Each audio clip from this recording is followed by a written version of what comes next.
Em nome do Pai, do Filho e do Espírito Santo. Amém. Christos voskresit. Christos anest. Cristo ressuscitou. Cristo ressuscitado. Christ is risen. Christe agdigar. Chesmarit ad agdigar. Queridos amados cristãos ortodoxos, continuamos sem parar, sem descanso, completamente energizados, empoderados pela força da ressurreição de nosso Cristo, sua festa, de sua noite gloriosa, de sua Páscoa. E durante 8 dias estivemos todos fortalecidos, completamente imersos nessa maravilha anual do período pascal. Comemoramos o dia de Páscoa, o próprio dia de Páscoa, durante 8 dias consecutivos. E é por isso que hoje nós estamos dizendo que estamos na antepáscoa, ou seja, no domingo da renovação, dedicado a São Tomé. Renovação de quê? Da Páscoa, porque durante 8 dias consecutivos é como se nós estivéssemos no mesmo dia há 8 dias atrás, a Páscoa. A Páscoa mística, a Páscoa majestosa, Páscoa espiritual, onde durante 50 dias estaremos imersos nesse período do chamado Pentecostalion. A Igreja Ortodoxa se mantém no período festivo da Páscoa por 50 dias. O dia da própria Páscoa é comemorado ininterruptamente durante 8 dias. E chegamos, portanto, no seu 8º dia, a 8ª de Páscoa, dedicada à sinaxe do apóstolo Tomé, formalmente será chamado também de Domingo de São Tomé, ou simplesmente Domingo da Renovação da Páscoa. Antepáscoa. Nós vimos que no próprio dia que Nosso Senhor ressuscitou, a primeira pessoa que ele correu e apareceu foi para a sua amada, Santíssima Teotocos, Sempre Virgem Maria. Como nós, ao longo dessa semana, postaremos os artigos complementares ao domingo de hoje, que explicarão pelas homilias de São Gregório Palamares, entre outros padres da Igreja, como foi a explicação, segundo nossa tradição, e também, baseando-se nos Evangelhos, qual foi a ordem de aparição de Cristo após a sua ressurreição. Quem podia lhe tocar, quem não podia lhe tocar e por quê? Primeiramente, ele apareceu-se a sua mãe, como diz Gregório Palamares, se é aquele que entrou dentro do ventre, sem romper o selo da virgindade. Depois, quando saiu novamente, sem romper o selo da virgindade, novamente, tornando-a virgem antes e depois do parto. E quando rompe o selo na hora do parto, e quando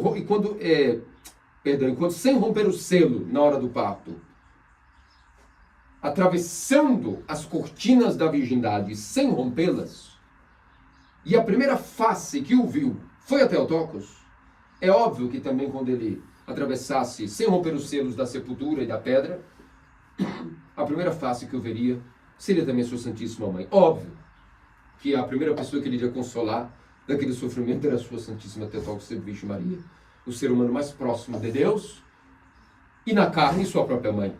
É uma coisa óbvia de se entender. Isso está, inclusive, se tem como subentender isso do Evangelho, comparando as narrações dos Evangelhos da ressurreição, onde cada evangelista dedica no mínimo um capítulo total para o que aconteceu após a ressurreição, e a ênfase do Evangelho está muito mais na ressurreição do que na paixão, ao contrário da teologia um pouco tendenciosa do Ocidente, que quando falamos de Páscoa há uma ênfase subentendida, ainda que digam que não, porque pela doutrina se vai justificar-se que a Páscoa é a festa maior para os católicos, mas na prática a sua devoção, inegavelmente, está voltada para uma idolatria ao sofrimento, à paixão, uma ênfase naquilo que é o sofrimento de Cristo.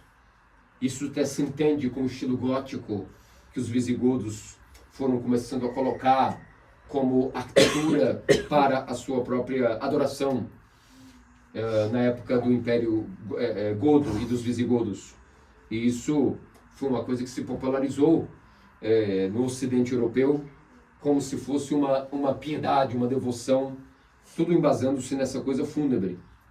Mas no Oriente, onde a fé foi guardada por mais tempo, não que a fé é exclusiva do Oriente, mas foi guardada lá por mais tempo, a ênfase nos templos, as cores, as abóbadas, a arquitetura, os vitrais, os ícones, as cores, os pigmentos, os paramentos, tudo é em função da ressurreição de Cristo, de sua glória, sua vitória triunfal sobre a morte.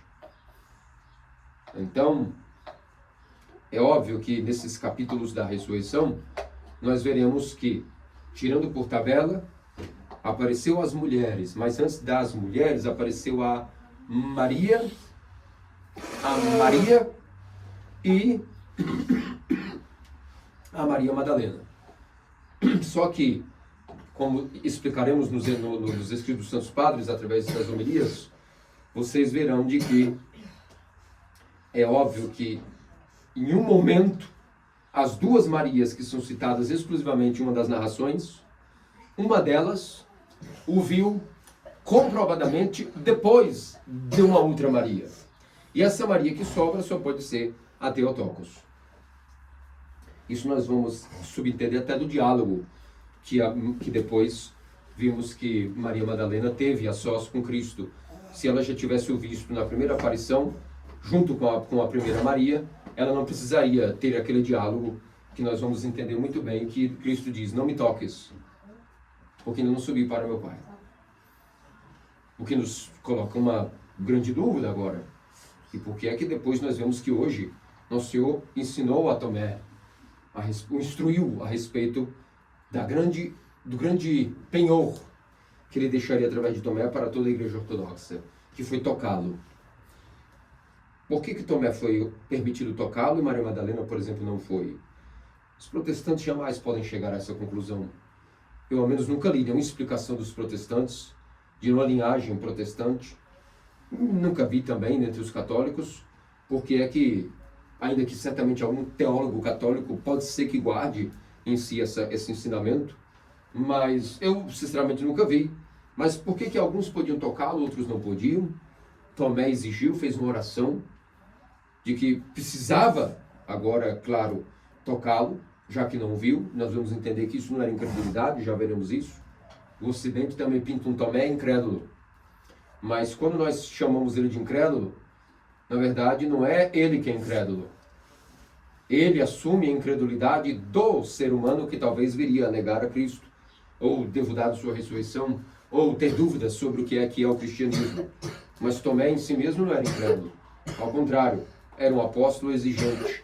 E nós veremos como, através disso, todos nós acabamos por ganhar algo especial a partir do ano de hoje, como um tipo de penhor para a nossa fé que nos distingue de qualquer tipo de ser humano que não tenha contato com a ressurreição de Cristo, como evidentemente, com muitas ações de graças, de maneira indigna que somos todos chamados a contemplar a ressurreição de Cristo na própria Igreja Ortodoxa, que é quem guarda essa luz da ressurreição. Portanto, nós temos que entender que os apóstolos, primeiro, todos haviam passado pelo batismo proforme de João Batista. Todos haviam sido imergidos numa tripla imersão, e esse foi o rito proforme de seu batismo. Só que batismo precisa de forma e também de graça. A graça só poderia ser dada após Cristo cumprir aquilo que era a sua morte e a sua ressurreição. Ainda que no seu batismo dele mesmo, ele insuflou no Jordão, e nesse mistério que foi criado em seu batismo, de maneira antecipada, antes de sua própria morte e ressurreição, o seu batismo já inaugurou o que seria futuramente o mistério do batismo para outros que seriam batizados. Mas isso não se aplica aos apóstolos, porque a maneira que os apóstolos foram iniciados nos mistérios foi diferente da nossa, porque obviamente eram os primeiros, queriam ser os possuidores, os primeiros que iriam usufruir dos mistérios, e depois, quando fossem elevados ao título de hierarcas, seriam aqueles que iriam dar os mistérios. Maria Madalena, muito provavelmente, ainda que tivesse passado pelo batismo de João Batista, não se sabe, não se tem nenhum dado disso, muito improvável que isso tenha ocorrido, mas a verdade é que, ainda que ela tenha sido submetida a uma tripla imersão, não havia completado-se nela de maneira alguma todo o mistério sacramental. Nos apóstolos, a tríplice imersão já havia ocorrido com João Batista. Depois, a comunhão dos santos dons havia sido dada na instituição da Eucaristia. E por último, concluindo todo o mistério dos sacramentos iniciais da igreja, que são eles o batismo, o crisma e a comunhão, faltava para os apóstolos a graça insuflada pelo sopro da boca de Deus, que nós temos nesses sacramentos de introdução de um catecúmeno dentro do corpo de Cristo, que são o batismo, a fórmula e a graça, junto com o crisma. No crisma, todo o Espírito Santo entra e ativa as energias do batismo dentro daquela pessoa, tornando-se plenamente purificada e tornando-se um templo do Espírito Santo. O que falta é os santos dons, que são dados como um dos últimos sacramentos iniciais, os catecúmenos. Aos apóstolos faltava somente isso. Havia o batismo proforme, de João Batista. Nosso Senhor, em seu batismo, já havia ativado as energias incriadas nesse mistério, o qual eles adquiriram primeiro a fórmula, depois passaram pela comunhão dos santos dons na Santa Ceia, e faltava-se o complemento final, a graça. E quando foi dada a graça aos apóstolos? No mesmo dia da ressurreição, mas pela noite, estando as portas fechadas por medo dos judeus, houve um tal estrondo, mas olharam, as janelas fechadas, as portas fechadas, e Nosso Senhor as atravessou. E as atravessou sem ter que abrir portas e janelas, com seu corpo, com manifestação distinta das leis naturais a qual antes se submeteu. E nós já veremos por que isso agora não acontece mais. E sopra e primeiramente o sauda. Paz esteja convosco. E soprou sobre eles o Espírito Santo. Todos que estavam presentes, os que, com exceção de Tomé, receberam o finalizar dos sacramentos iniciais como os primeiros cristãos ortodoxos inseridos no corpo de Cristo, através dos mistérios do próprio corpo de Cristo, que é a igreja. E Tomé não estava presente. Entretanto, nossos santos padres nos explicarão que assim como Moisés, quando foi repartir a 10ª parte de seu espírito com 70 juízes, sábios, haviam 2 que não puderam estar, porque ficaram no campo. E depois vieram alguns denunciar que eles estavam profetizando em nome de Moisés e não haviam estado junto com ele no rito onde ele passou parte de seu espírito a 70 juízes e anciãos. E então, naquele momento, quando vem Josué reclamar que 2 estavam lá no campo, ficaram para trás, não participaram contigo, ó mestre, deste mesmo rito, estão querendo profetizar em teu nome? E Moisés disse, oxalá todo Israel fosse profeta. E a explicação foi que Moisés legitimou, dizendo que a partir da oração aos 70, todos receberam parcela de seu espírito. E não é porque eles ficaram no campo por seus afazeres que deixaram de receber, porque o Espírito Santo sopra onde quer, por isso é Espírito. Da mesma maneira, Nosso Senhor não excluiria Tomé, que providencialmente estava ausente naquela noite por nossa causa, como já entenderemos. E aqueles que estavam presentes receberam o Espírito, assim como Tomé, não importa onde esteja, também o recebeu. E é por isso que ele recebeu à distância o Espírito Santo, e portanto nele também se concluíram os sacramentos iniciais de introdução na igreja como um cristão ortodoxo, batizado, crismado e comungante dos santos dons. Ele naquele momento então, perplexo de depois chegar e ter visto que não estava presente, há algumas 2 razões especiais pelas quais Tomé, não sendo incrédulo, mas na verdade prevendo a nossa incredulidade, preocupado com tudo que poderia ocorrer nesse detalhe, começa a dizer aos seus outros irmãos: bom, vocês estão dizendo que viram Nosso Senhor. Eu, entretanto, a partir de agora, se eu não colocar o meu dedo no buraco dos cravos, se não enfiar minha mão no lado, eu não crerei. O Ocidente acostumou-se a pregar que isso era tipo uma exigência de alguém com pouca fé, um incrédulo. Negativo. Vamos sondar um pouco os motivos pelos quais Tomé, tendo recebido o Espírito Santo, proclama essa exigência quase como uma oração, na verdade, e passando-se 8 dias, de novo nosso Senhor da mesma maneira, aparece no meio deles e diz: paz esteja convosco. Dessa vez já não sobra mais o Espírito, porque o Espírito já foi dado. E diz a Tomé: pois bem, agora vem, coloca a mão nos buracos dos cravos, põe a mão dentro do lado, dentro de minhas costelas, dentro de minha cavidade. E naquele momento o Tomé não hesitou e assim o fez. Tocou o corpo do Senhor. Por que ele foi possível tocar? O fogo que arde consome a palha e não foi consumido.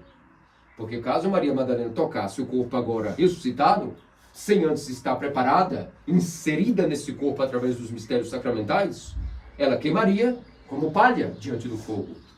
Ninguém, sem antes estar imbuído do Espírito Santo através do batismo, do crisma, tem força para poder tocar o corpo glorificado e ressuscitado de nosso Senhor. Morreria, queimaria. Assim como também nenhum de nós, sem passar por todo o processo de transformação, transfiguração e deificação, também não pode entrar no paraíso. É incompatível o estado do pecador com o paraíso. Não pela maldade de Deus, mas por uma questão de estados espirituais. Por isso, por segurança, nosso Senhor colocou até mesmo um querubim, protegendo para que não houvesse esse incidente desagradável de uma palha pecadora acabar tentando por tentação voltar ao paraíso e ser consumido. Era necessário esperar uma descendência que curasse essa doença. E essa doença era a morte. E a morte foi pisoteada pela própria morte de Cristo. E passados todos esses anos desde a queda de Adão, estamos agora falando, pela primeira vez, no 8º dia da ressurreição, o que a nova criação gradativamente passa a ser.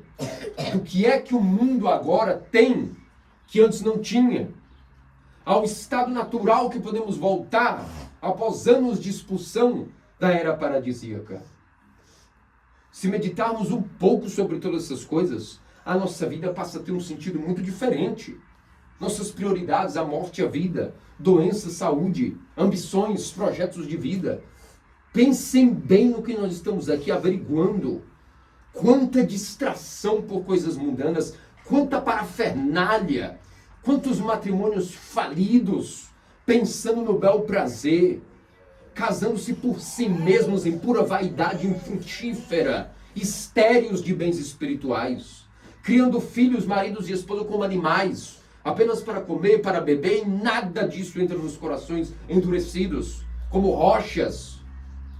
Pensem bem do que é que nós estamos refletindo, sobre a maravilhosa fé ortodoxa, a fé do triunfo da ortodoxia, a fé que venceu a morte e a fé de Tomé, que será a fé de cada um de nós.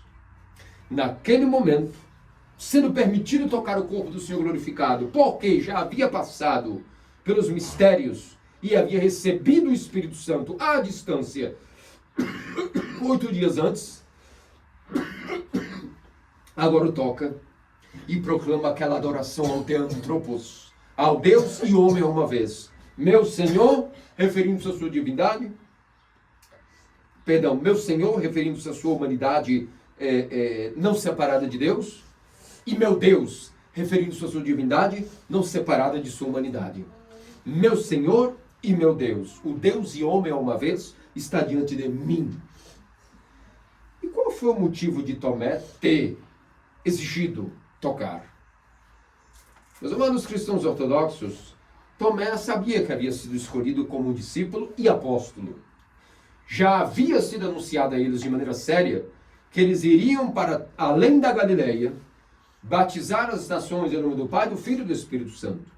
Isso já havia sido colocado a todos eles, não era nenhuma novidade. Não é que Tomé duvidou que era possível que Cristo vencesse a morte. Não é isso. Mas ele pensou: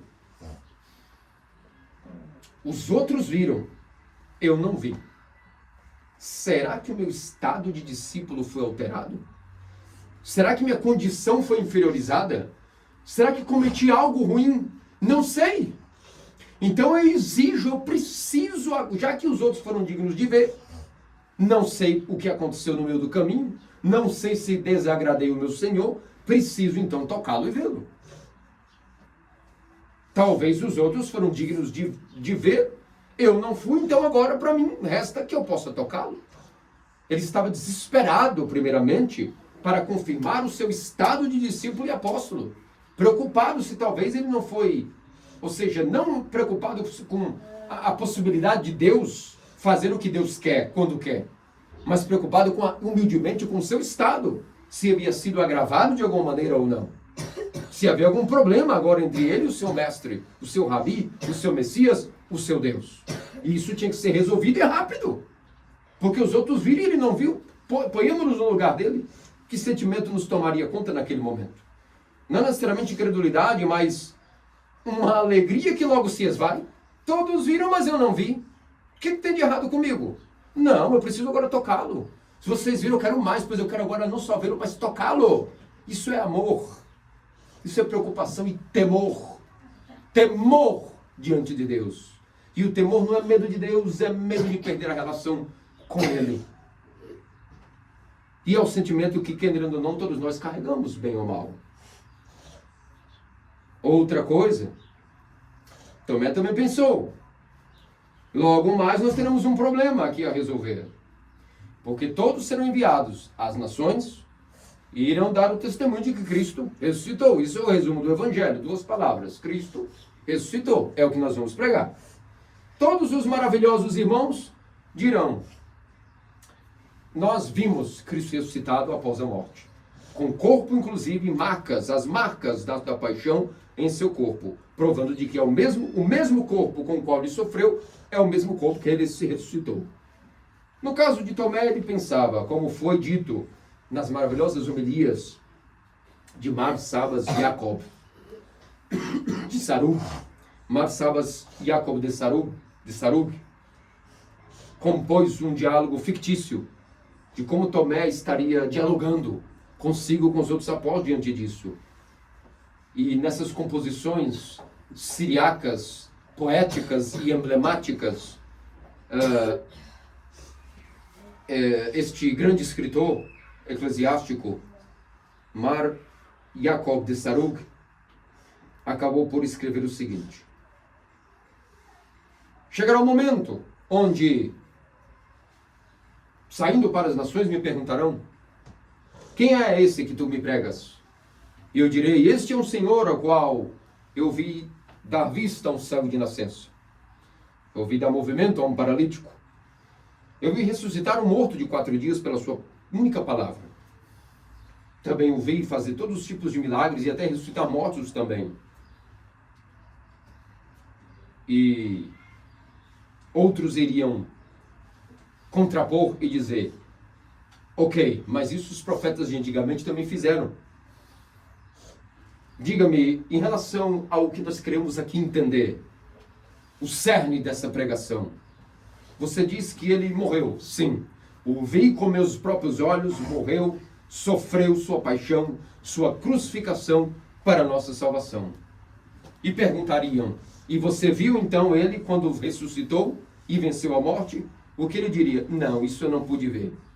Como seria esse evangelista? Como seria esse apóstolo? Como seria essa pregação? Morta. E por isso Tomé se preocupou demasiado com isso. E tratou de dizer: agora eu preciso tocar, para que quando eu vá às terras mais longínquas, e sabemos que Tomé foi escalado para ir para as Índias, para as Américas, especialmente para o Brasil, diante de todos aqueles que sabem de todo aquilo que era lenda, mas cada vez mais os historiadores modernos estão tendo acesso a escritos, a todo tipo de escavações, todo tipo de material arqueológico, estão chegando a conclusões de que a taulina do pai Sumé, dos Guaranis, dos Tupis, na verdade, isso referia-se verdadeiramente ao apóstolo São Tomé. E hoje, com todas as pesquisas, sabe-se muito bem que se no século IV, V, São Brandão verdadeiramente chegou ao Amazonas e andou e caminhou pela América do Norte e para o Sul, por que 4 séculos antes, se é por tecnologia, o apóstolo o São Brandão não chegou aqui de caravelas, nem tampouco de submarino, mas numa embarcação, pela graça de Deus? Também há muita especulação e nós desprezamos muito as técnicas de navegação dos antigos, como os dos sumérios, como dos polinésios, e nós pensamos na nossa mente que a única maneira de atravessar um continente ou outro oceano é com uma super máquina de navegação. Negativo, veja como é que os vikings chegaram não somente de um continente para outro, como chegaram a navegar até mesmo até as Arábias. Então, essa questão de tecnologia já não é muito mais o que os historiadores ficam presos, e sim aos fatos, se existiam indícios ou se não existiram indícios. E assim como foi comprovado que São Brandão aqui esteve, também, muito provavelmente, os próximos capítulos da história, nós estudaremos isso com os nossos meninos, que o apóstolo Tomé, de fato, não é uma lenda, de fato pisou nas terras dos Tupi-Guaranis. Então, como é que ele chegaria a essas terras longínquas? E na hora de expor sua pregação, diria, olha, tudo eu vi, menos o mais importante. Ele ressuscitado eu não vi, não sei dizer se sim. Outros me disseram, alguém me contou. Essa pregação não teria força, seria ridículo. É por isso agora que entendem, por que ele exigiu então agora, não só ver, mas até tocar e pôr a mão dentro do lado, e assim lhe foi concedido. O segundo motivo pelo qual Deus providenciou que Tomé estivesse ausente de propósito, e 8 dias depois até tocasse, é pela nossa própria causa. Para que todas as gerações de cristãos ortodoxos, no século I, II, III, até os dias de hoje, até Cristo voltar, sempre tenhamos na memória que essa narração do Evangelho é muito poderosa. Que Nosso Senhor de fato ressuscitou com o mesmo corpo que sofreu. Por quê? Porque ele apareceu com um corpo com as mesmas marcas que sofreu. Porque houve na história da igreja algumas heresias que chegavam a emergir, que diziam que o corpo com que Cristo ressuscitou e que os mortos ressuscitarão será outro corpo diferente. Que aquele corpo caducou pela decomposição dos elementos e que quando ressuscita, se ressuscita com outro corpo negativo. Isso é uma heresia. Com o mesmo corpo que Nosso Senhor nasceu, foi concebido, foi gerado na carne, caminhou, brincou, adoeceu, sofreu sua paixão, sua morte, com esse mesmo corpo ele ressuscitou. E a prova disso é que estavam ainda, mesmo com um estado glorificado, as marcas permaneciam e o lado ainda permanecia também aberto. E foi esse mesmo corpo que ele viveu e ressuscitou, e que também mais tarde os mortos ressuscitarão com o mesmo corpo que nasceram, com esse mesmo corpo que agora vossas almas animam vossos corpos e que seus corpos caminham pela face da terra, ainda que morramos, ainda que os elementos da decomposição estejam momentaneamente guardando esses elementos, no dia da ressurreição, à voz do Senhor, os mesmos elementos de nossos corpos se reintegrarão na chamada regeneração. E com os mesmos corpos que vivemos, também com esses mesmos ressuscitaremos. E é por isso que também se nosso Senhor manteve suas marcas para provar exatamente isso. Que é o mesmo corpo que ele sofreu, é o mesmo corpo que ele ressuscitou. E Tomé provou desse milagre, o maior milagre de todos os tempos, o maior acontecimento da história da humanidade, desde a criação, que Deus se fez homem e na vida sofreu morte e morte de cruz, e com sua morte derrotou a morte, removeu todos os mortos do Hades, esvaziou os sepulcros e concedeu vida a todos aqueles que acreditaram em seu nome. E isso por todas as gerações, até Cristo voltar, será fortalecido sempre a fé na ressurreição, por esse evangelho especial de hoje, onde Tomé é a figura em destaque depois de nosso Salvador, que nos dá como penhor a garantia de que até mesmo nesse evento, de propósito, não estava, depois apareceu e tocou. E, portanto, a pregação da ressurreição, através de Tomé, para todas as gerações, passa a ser ainda mais poderosa e comprovada. Nós poderíamos agora tentar entender por que Nosso Senhor tem propriedades diferentes no corpo, mas ao mesmo tempo mantém como se fossem sinais de, aparentemente, um sinal de corrupção, de corruptibilidade. É um erro fatal pensar isso.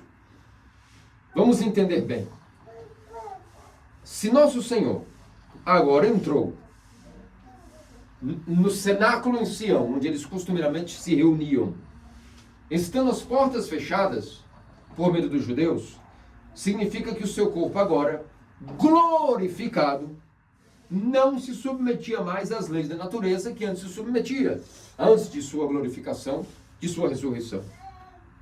Significa que um corpo ressuscitado e glorificado, portanto, tem propriedades distintas, não se submete mais às leis da natureza. Claro que não.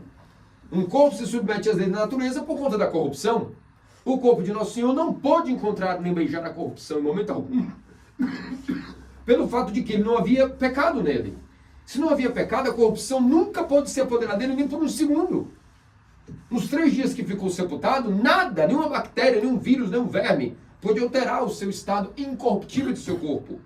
Ainda que sua alma desceu ao Hades, sem deixar sua divindade o seio do Pai, e ainda que seu corpo estava no sepulcro, como cantamos nas estiqueiras e nos tropários, a corrupção nunca pode alterar, apropriar-se de seu corpo, porque, na verdade, sua alma nunca se deparou com pecado, logo corrupção nunca pode tocar, nem de leve, nem de longe, nem de perto, o corpo de Nosso Senhor.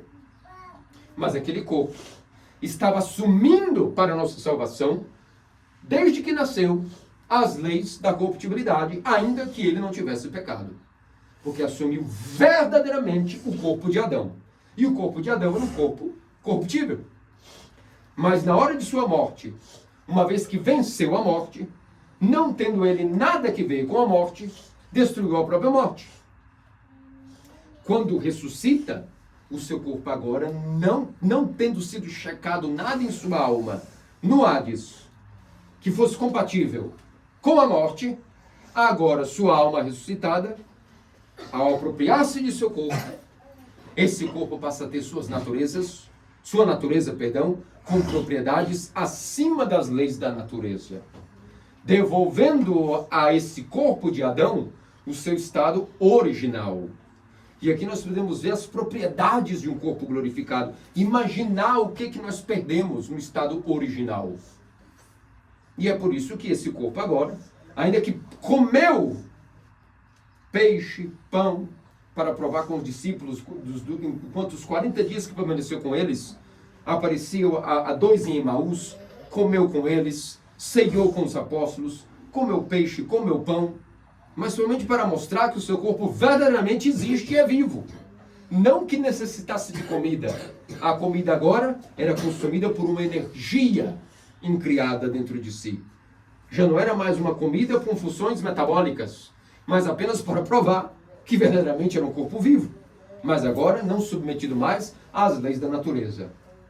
Essas são as propriedades do corpo que nós também teremos na nossa ressurreição, se formos dignos disso. Se é assim, qual é o sentido de Nosso Senhor aparecer com esse corpo glorificado e tendo marcas ainda da paixão? Não parece algo estranho, mas tudo tem sentido. Nada Nosso Senhor faz sem ter um sentido de total compreensão.